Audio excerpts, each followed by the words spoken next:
Привет, друзья! Я думаю, каждый видел в машине у своего деда вот такой стеклянный и крутой набалдажник на рычаге переключения передач. Сейчас подобное может показаться колхозом, но во времена СССР это был крутой тюнинг, и такие ручки было ой как непросто достать. Так где же брали подобные ручки водители во времена Союза, и как они изготавливались?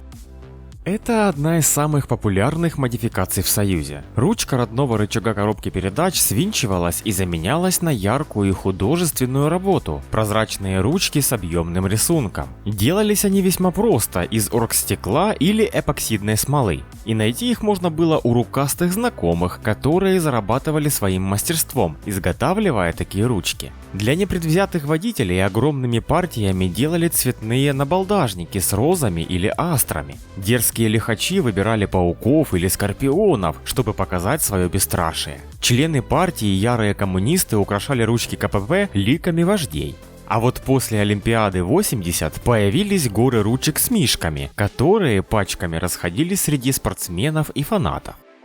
А теперь давайте подробнее расскажу, как такие ручки изготавливались. Вообще технология изготовления подобных ручек такая. Несколько кусков оргстекла, примерно 5 на 5 см, сверлят по центру сверлом миллиметров 6 и, навинтив их на длинный болт, склеивают дихлоретаном, хорошо стянув их меж собой, чтобы пузырей не осталось. В куске толстого оргстекла чем-нибудь типа бормашинки фрезеруют что-то типа розочки и лепестки красят сапон-лаком, затонированным пастой от цветных шариковых ручек. Нижнюю часть будущей ручки на токарном станке скругляют и после этого к одному из концов дихлоретаном проклеивают розочку, розочкой внутрь, и зажимают все это хозяйство на пару суток в тиски до полного высыхания дихлоретана. Далее получившиеся изделия снова зажимают в токарный станок и доводят форму ручки до желаемой с нарезанием резьбы. Последние операции – это вышкуривание мелкой наждачкой следов резца от токарной обработки и полирование на войлочном круге с пастой Гои до получения идеальной прозрачной поверхности.